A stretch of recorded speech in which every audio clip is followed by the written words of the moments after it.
غفر الله لي ولكم إن ثبتت الوطأة في هذه المزلة فذاك، وإن تدحد القدم فإنا كنا في أثياء أغصان ومهاب رياح وتحت ظل غمام إذ محل في الجو متلفقها۔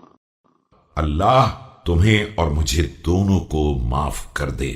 دیکھو اس منزل لغزش میں اگر ثابت رہ گئے تو کیا کہنا، ورنہ اگر قدم پھسل گئے تو یاد رکھنا کہ ہم بھی انہی شاخوں کی چھاؤں، انہی ہواؤں کی گزرگاہ اور انہی بادلوں کے سائے میں تھے، لیکن ان بادلوں کے ٹکڑے فضا میں منتشر ہو گئے۔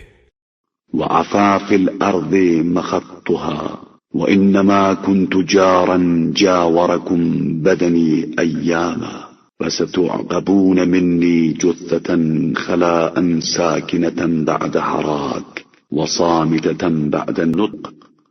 اور ان ہواؤں کے نشانات زمین سے محو ہو گئے۔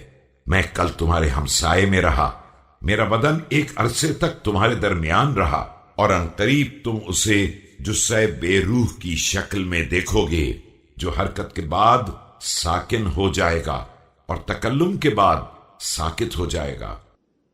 يعظكم هدوبي وخفوت إطراقي وسكون أطرافي فإنه أوعظ للمعتبرين من المنطق البليغ والقول المسموع۔ اب تو تمہیں اس خاموشی، اس سکوت اور اس سکون سے نصیحت حاصل کرنی چاہیے کہ یہ صاحبان عبرت کے لیے بہترین مقرر اور قابل سماعت بیانات سے زیادہ بہتر نصیحت کرنے والے ہیں۔ وداعي لكم وداع امرئ مرسد للتلاقي غدا ترون أيامي ويكشف لكم عن سرائري وتعرفونني بعد خلو مكاني وقيام غيري مقامي۔